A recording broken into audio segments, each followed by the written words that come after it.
সেনাবাহিনী প্রধান জনাব ওয়াকারুজ্জামান ঢাকায় থাকা বিভিন্ন পর্যায়ের সেনা কর্মকর্তাদের সামনে একটা বক্তৃতা করেছেন, প্রশ্নের জবাব দিয়েছেন এবং সেখানে কী ধরনের কথাবার্তা হয়েছে সেটা নিয়ে নানা রকম স্পেকুলেশন চলল সোশ্যাল মিডিয়াতে।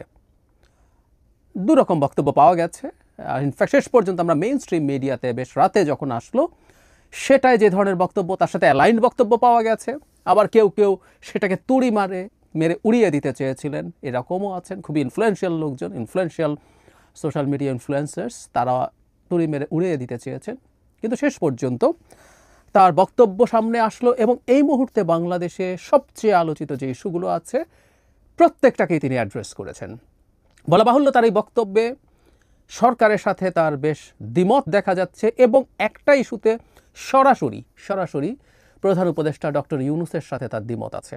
এখন এগুলোকে দিয়ে অনেকে নানান রকম রং চড়ানোর চেষ্টা করবেন আবার, এবং ওই যে বললাম প্রায় প্রতি রাতে কুয়ের কথাবার্তা, মানে মিলিটারি কু অথবা সেনাপ্রধানকে সরিয়ে ফেলা হবে, এসব আলাপ মাঠে ছাড়া হয়, এসব গুজব মাঠে ছাড়া হয়, সেগুলো আবার হয়তো বেড়ে উঠবে।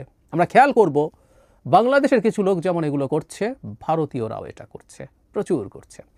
যাই হোক, আমরা জনাব ওয়াকারুজ্জামানের বক্তব্য অ্যানালাইজ করতে চাই, খুঁটিনাটিভাবেই করতে চাই, এবং এটার কি টেক অ্যাওয়ে কি আমরা শেষে এটা নিয়ে কথা বলবো। নির্বাচন নিয়ে খুব স্পষ্ট কথা আছে। আমি নির্বাচন যেহেতু সবচেয়ে গুরুত্বপূর্ণ ইস্যু, আমি সেটা নিয়ে শেষে কথা বলি। এর মধ্যে খুবই গুরুত্বপূর্ণ ইস্যু করিডোর নিয়ে কথা বলেছেন তিনি। বলছেন, একটা প্রশ্ন করা হয়েছে, তার জবাবে তিনি বলছেন রাখাইন রাজ্যে মানবিক করিডোর বিষয়ে সিদ্ধান্ত একটি নির্বাচিত সরকার থেকেই আসতে হবে এবং তা বৈধ প্রক্রিয়া অনুসরণ করেই হতে হবে। এখানে জাতীয় স্বার্থ দেখতে হবে, যা করার জাতীয় স্বার্থ রক্ষা করেই করতে হবে। যাই করা হোক না কেন পলিটিক্যাল কনসেনসাসের মাধ্যমে সেটা করতে হবে। তাহলে দুটো ইস্যু, যেটা পলিটিক্যাল কনসেনসাসের কথা এখনই হচ্ছিল, যে এই ডক্টর ইউনূস সরকার এটা যে নিজে থেকে দিতে চেয়েছে। প্রসঙ্গত একই দিন গতকাল high representative, national security adviser এবং ডিফেন্স মিনিস্ট্রির চালাতে প্রধান উপদেষ্টাকে সাহায্য করা ডক্টর খলিলুর রহমান আবার সাংবাদিকদের সামনে এসেছেন এবং মিথ্যাচার করেছেন। আমি মিথ্যাচার শব্দটা বলছি। এখনও তিনি ভাষার মার প্যাঁচ করছেন এবং আমাদের সবাইকে বোকা ঠাউরাচ্ছেন। আমি ওনার বক্তব্য নিয়ে দ্রুতই ভিডিও করে দেখাবো। তিনি আবারও আমাদেরকে স্টুপিড মনে করছেন। সরি, আমরা এত স্টুপিড না। যাই হোক, এখানে এই সরকারের এটা করার এখতিয়ার আছে বা করা উচিত আছে, এটাও তিনি মনে করেন না। একটা নির্বাচিত সরকারে করা উচিত, এবং সেই নির্বাচিত সরকারের ক্ষেত্রেও তিনি বলছেন যে একটা ন্যাশনাল বা পলিটিক্যাল কনসেনসাসের মাধ্যমে, এখন তো বটেই, সে সময়ে হতে পারে।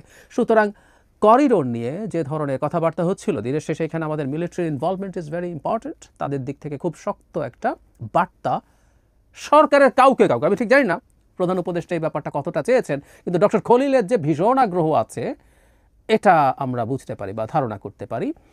প্রেস সচিবও খুবই ডিফেন্ড করেছিলেন এবং এক অর্থে তারা পররাষ্ট্র উপদেষ্টাকে ভিলেন বানানোর চেষ্টা করেছেন। এটাও অত্যন্ত মিথ্যা, অন্যায়ভাবে করছেন। যাই হোক, খুবই গুরুত্বপূর্ণ একটা বার্তা আছে মব ভায়োলেন্স নিয়ে। আমি আসব।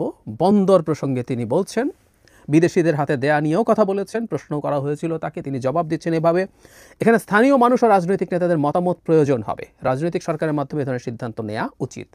এই একটা জায়গায় ডক্টর ইউনূসের সাথে তার একদম সরাসরি বৈপরীত্য আছে। আমরা যখন প্রধান উপদেষ্টা চিটাগং গেলেন, চিটাগং ইউনিভার্সিটির সমাবর্তনে, সেখানেই তিনি চট্টগ্রাম বন্দরে গেছেন এবং বন্দর কেন বিদেশিদের দিয়ে দেওয়া উচিত পরিচালনার জন্য বেশ দীর্ঘই বলবো, একটা বক্তৃতা করেছেন। মোটিভেশনাল স্পিচ, এক্সেজারেটেড, কিন্তু দারুণ স্বপ্ন এবং আশা তিনি দেখিয়েছেন। এটা তিনি অসাধারণভাবে করতে পারেন। He is a magician in that area. So এটা একেবারে যে তার নিজস্ব চিন্তা, তার নিজস্ব ড্রিম, সেখানে বলছেন যে সবার সাথে কথা বলতে হবে, কিন্তু এটাও সেনাপ্রধান মনে করেন যে রাজনৈতিক সরকারের মাধ্যমে, এটা রাজনৈতিক সরকার না, রাজনৈতিক সরকারের মাধ্যমে এটা হওয়া দরকার। সংস্কার প্রসঙ্গে তিনি বলছেন কি হচ্ছে, কীভাবে হচ্ছে, এই বিষয়ে তার কিছু জানা নেই, তার সাথে আলোচনা করা হয় নাই। তিনি সবাইকে ধন্যবাদ দিয়েছেন এবং শেষে এসে বলছেন অন্তর্বর্তী সরকারকে আমরা সহযোগিতা করছি, সহযোগিতা করে যাব। এখানেও সে আবার একই ব্যাপার, এটা নিয়েও কথা বলবো। মব ভায়োলেন্স, এটা সরকার এবং এনসিপির জন্য একটা অ্যালার্মিং সাইন। সরকার এবং সরকারের বিশেষ করে সেই অংশটা যাদের নির্বাচন যত পিছিয়ে ক্ষমতায় বসে থাকা যায় সেই খোয়াব আছে। এটা একটা বার্তা ডেলিবারেটলি তিনি দিয়েছেন বলে আমি মনে করি। তিনি বলছেন মব ভায়োলেন্স বা উশৃঙ্খল জনতার সংঘবদ্ধ বিশৃঙ্খলা বা আক্রমণের বিরুদ্ধে কঠোর বার্তা জানিয়েছেন ওয়াকারুজ্জামান। তিনি বলেন, আইন শৃঙ্খলার পরিস্থিতি নিয়ে সেনাবাহিনী এখন আরও কঠোর অবস্থানে যাচ্ছে। সংঘবদ্ধ জনতার নামে বিশৃঙ্খলা বা সহিংসতা সহ্য করা হবে না। কিছু লোকজন, একটা গোষ্ঠী, যারা আসলে পেছনে থেকে এই এনসিপির লোকজনকেই মূলত সামনে রেখে, তাদের সাথে লাইন লোকজনকে রেখে, বৈষম্য বিরোধী ছাত্র আন্দোলনকে রেখে নানান কিছু করানোর চেষ্টা করেছে। এবং এটা বিপ্লবের পর এগুলো বিপ্লবী শক্তি, তারা যা ইচ্ছা তা করতে পারে। কালচারাল রেভলিউশনের সময় যেমন মাও জেদং স্কুলের বাচ্চাদেরকে, ইয়াং অ্যাডাল্টদেরকে রাস্তায় নামিয়ে দিয়েছিল, সবাইকে পেটাও, মারো, ধরো, ওটা ভাঙো, সেটা করো, রেড গার্ড। তাদের আদলে তাদের কাছে একটা ক্লিয়ার বার্তা দিয়েছেন, আমরা এটা বলতে পারি। কারণ সম্প্রতি এই যে হান্নান মাসুদ যাদেরকে ছাড়িয়ে আনতে গেলেন, হাক্কানি পাবলিশার্স নিয়ে যা হয়েছে, এটা একটা গুরুত্বপূর্ণ বার্তা। বাংলাদেশ নির্বাচনের দিকে যত যেতে থাকবে, দেশের ল অ্যান্ড অর্ডার ঠিকঠাক হওয়ার জন্য এটা দরকার। এবং এটা কেন গুরুত্বপূর্ণ? যদি নির্বাচন নিয়ে আলাপ হয় এবং কোনো একটা পর্যায়ে বিএনপি যদি নির্বাচন চাওয়ার ক্ষেত্রে সে পলিটিক্যালি মাঠে নামে, এই ধরনের কিছু কাজ, কিছু মব নামিয়ে সেটাকে নানা কিছু ঘটানোর চেষ্টা করতে পারে। শুধু সেটা না, মব নামিয়ে দে ক্যান ডু এনিথিং, সেটার উপরে স্পষ্ট বার্তা। এটাও নির্বাচনের অনিশ্চয়তা ঠেকানোর জন্য, অনিশ্চয়তাকে দূর করার জন্য গুরুত্বপূর্ণ পদক্ষেপ। যেটা বলছিলাম, সবচেয়ে গুরুত্বপূর্ণ যে জায়গা, সেটা হচ্ছে ডিসেম্বরে নির্বাচন। পড়ছি আমি, আগামী ডিসেম্বরের মধ্যে জাতীয় নির্বাচন হওয়া উচিত বলে মনে করেন সেনাবাহিনী প্রধান জেনারেল ওয়াকারুজ্জামান। নির্বাচন প্রসঙ্গে তিনি জানিয়েছেন, এই বিষয়ে তার অবস্থান আগের মতোই। দেশের ভবিষ্যৎ পথ নির্ধারণের অধিকার একটি নির্বাচিত সরকারেরই রয়েছে তিনি মনে করেন। খুব ক্লিয়ারলি তিনি ওনার এই ডিসেম্বরের জায়গা আছে, এবং এই নির্বাচনের জন্য তিনি ওভারঅল অন্তর্বর্তী সরকারকে সাহায্য করে যাচ্ছেন। কথাটা প্রায় বলা হচ্ছে, কিন্তু প্রত্যেকটা ভিডিওতে বলে রাখা ভালো, কারণ সবাই তো সব ভিডিও শোনেন না। ওনার যে লাস্টে যেটা বলেছেন, যেটা আমি আগে পড়েছি, যে অন্তর্বর্তী সরকারকে তারা সাহায্য করে যাবেন। সেনাপ্রধান যতবারই বক্তৃতা করেছেন এবং যে ধরনের বক্তব্য দিচ্ছেন, এই যে এক ধরনের পলিসি ইস্যুতে তার বক্তব্য দিচ্ছেন, সেই বক্তব্যগুলো নিয়ে এই কেউ না কেউ প্রশ্ন করতে পারেন যে সেনাপ্রধানকে এই বক্তব্যগুলো দিতে পারেন। নির্বাচনের সময় কবে হবে, করিডোর সেটা কি হবে, মব, যেহেতু উনি ম্যাজিস্ট্রেসি পাওয়ার নিয়ে মাঠে আছেন, তিনি মব নিয়ে কথা বলতে পারেন। করিডোর, চিটাগং পোর্ট কি হওয়া উচিত অনুচিত, সেগুলো নিয়ে কথা বলার তার এখতিয়ার আছে কিনা, এই আলাপ কেউ করলেও করতে পারেন।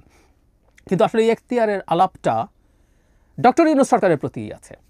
প্রেস সচিব যেভাবে বলেছেন, everything, they got the mandate to do everything, তাদের এভরিথিং করার ম্যান্ডেট আছে কিনা, এই আলাপ আমরা করছি। কারণ এই ধরনের সরকার আমাদের আগে আসলে আর ছিল না এইরকমভাবে।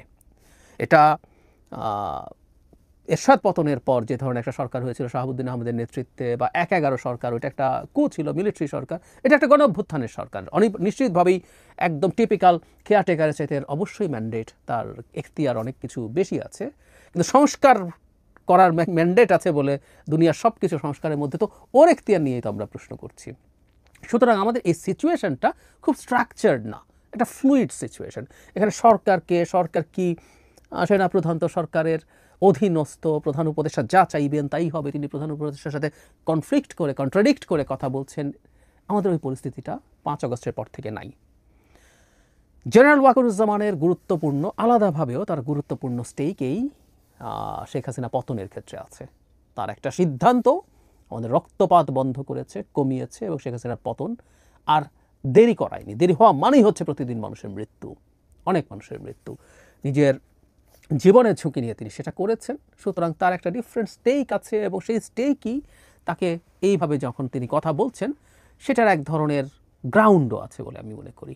আবারও বলছি, এটা একটা ভিন্ন পরিস্থিতি, ভিন্ন প্রেক্ষাপট, এটা একটা টিপিক্যাল সময় না। সুতরাং তিনি এভাবে কথা বলছেন, উনি এই প্রেক্ষাপটে এভাবে বলবেন। এবং এখন আমাদের আসলে পারেন কি পারেন না ডিবেটের চাইতে, যেই ডিবেটটা আমাদের জরুরি, তার এই অবস্থানটা আসলে আমাদের জন্য কি, বারবার বলছি, এটাই সবচেয়ে জরুরি।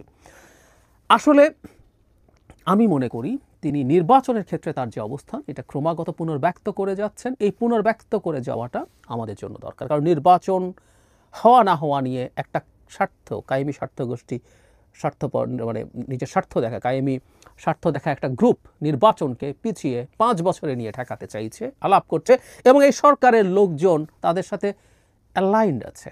এটা খুব ক্লিয়ার। সংস্কার বা নানান আলোচনায় বিবেচনা, নানান রকম প্রশ্ন তুলে এনসিপি যদি নির্বাচন খানিকটা পেছাতেও চায়, যেটার মাধ্যমে সে আরেকটু ভালো নির্বাচন করতে পারবে, রাজনীতি করতে পারবে, সেটা হলেও চলতো। কিন্তু স্পষ্টতই ক্ষমতাটাকে ধরে রাখার জন্য, ক্ষমতায় থেকে ক্ষমতার মজা নেওয়ার জন্য, সেই জায়গায় তিনি স্পষ্টই এটা করে দিয়েছেন। এখন ডিসেম্বরের নির্বাচন হয়তো কোনো সমস্যা আমি আসলে দেখি না। কেউ কেউ বলবেন যে এটা ডক্টর ইউনূসের সাথে কনফ্লিক্ট করে, আমি মনে করি না। কেন করি না বলছি, ডক্টর ইউনূস সর্বশেষ ইকোনমিস্টকে বলেছেন ডিসেম্বরের মধ্যে নির্বাচন, এবং সেটা জুনের পর কোনোভাবেই যাবে না, মানে ডিসেম্বর থেকে জুনের পর কোনোভাবেই যাবে না। এবং আমরা খেয়াল করব ঐক্যমত্য কমিশনের একটা বৈঠকে তিনি স্পষ্টভাবে ডিসেম্বরের নির্বাচনের জন্য সব শেষ করতে বলেছিলেন, যদিও এরপর প্রেস টিম থেকে সংশোধনী দিয়ে বলা হয়েছে না, উনি ডিসেম্বর থেকে জুন বলেছেন। কিন্তু কনফ্লিক্ট কেন করে না বলছি, সেটা হলো সরকার নিজে, মানে প্রধান উপদেষ্টা নিজের মুখে বারবার বলছেন যে খুব অল্প সংস্কার হলে ডিসেম্বরের মধ্যে নির্বাচন, আর বেশি সংস্কার হলে জুন। তো অল্প সংস্কার হলে অল্প সংস্কারই হবে। বিএনপি তো শুরু থেকে অল্প সংস্কারের কথা বলছে। কেউ পছন্দ করি বা না করি, কেউ এটা নিয়ে বিএনপি সমালোচনা করুক, এটা নিয়ে বিএনপিকে ভোট না দিতে বলুক, কিন্তু বিএনপি বলেছে তারা ন্যূনতম সংস্কার চায়। তো ন্যূনতম সংস্কার যদি হয় তাহলে ডিসেম্বরে নির্বাচন। ইনফ্যাক্ট সরকারের এতদিন ধরে জুন নিয়ে এই আলাপের কোনো দরকারই তো ছিল না। ক্লিয়ারলি তার বলা দরকার ছিল ডিসেম্বরের মধ্যে, কারণ বিএনপি কোনোদিন বলে নাই যে আমরা ব্যাপক সংস্কার চাই। প্রথম দিন থেকে আমি বারবার বলছি, আমরা বিএনপিকে কেউ সমালোচনা করতে পারে, কিন্তু বিএনপি ওয়াজ কনসিস্টেন্ট এই জায়গায়। এটা এই সরকার ক্ষমতায় আসে 3-4 মাসের মধ্যে বলে দিতে পারতো এই 25শে ডিসেম্বরের নির্বাচন, কিন্তু না, ধানাই পানাই নানান দিক থেকে হয়েছে। যাই হোক, সেনাপ্রধানের বক্তব্য এই কারণে আমি মনে করি এটাও ডক্টর ইউনূসের কন্ট্রাডিক্ট করে না। তবে কোনো কোনো জায়গায় করিডোর আমি জানি না এই ব্যাপারে তার চিন্তা কী আছে। ডক্টর খলিলের সাথে যে কন্ট্রাডিক্ট করেছে সিরিয়াসলি, এতে কোনো সন্দেহ নাই।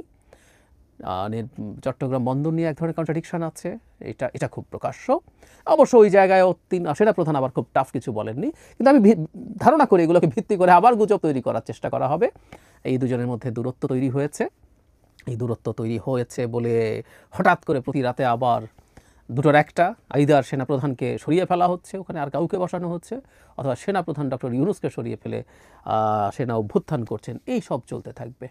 আমি মনে করি আমাদের অন্তত সতর্ক থাকা দরকার। প্রায় বলছি, we should be careful, we must be careful. আমাদের এই ট্রানজিশনাল সময়টাতে সেনাপ্রধান যে এইভাবে আছেন, যা করছেন, আমাদের তার সমর্থনে থাকা দরকার, কারণ তিনি গণতান্ত্রিক ট্রান্সফরমেশনের পক্ষে কথা বলছেন।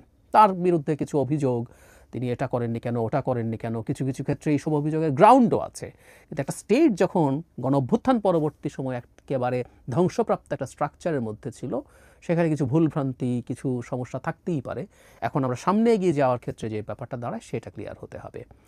বটম লাইন হচ্ছে, আমি মনে করি, আমি এর আগেও একটা ভিডিওতে বলেছি, প্রধান উপদেষ্টা এবং সেনাপ্রধান আমাদের এই মুহূর্তে সবচেয়ে গুরুত্বপূর্ণ দায়িত্বে থাকা দুজন মানুষ। দুজনকে আমরা অন্তত নির্বাচনের পক্ষে, নির্বাচনের সময়সীমা নিয়ে মোটামুটি অ্যালাইন্ড অবস্থায় দেখছি। তারা তাদের এই জিনিসগুলো ঠিকঠাক করবেন।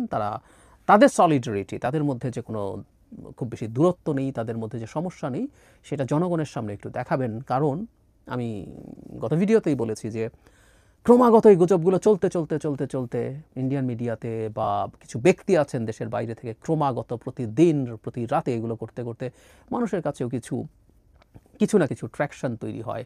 সচেতন মানুষ এগুলো খানিকটা বিশ্বাস করতে চেষ্টা করেন। সেনাপ্রধানের বক্তব্যের পরেই প্রবণতা বাড়তে পারে।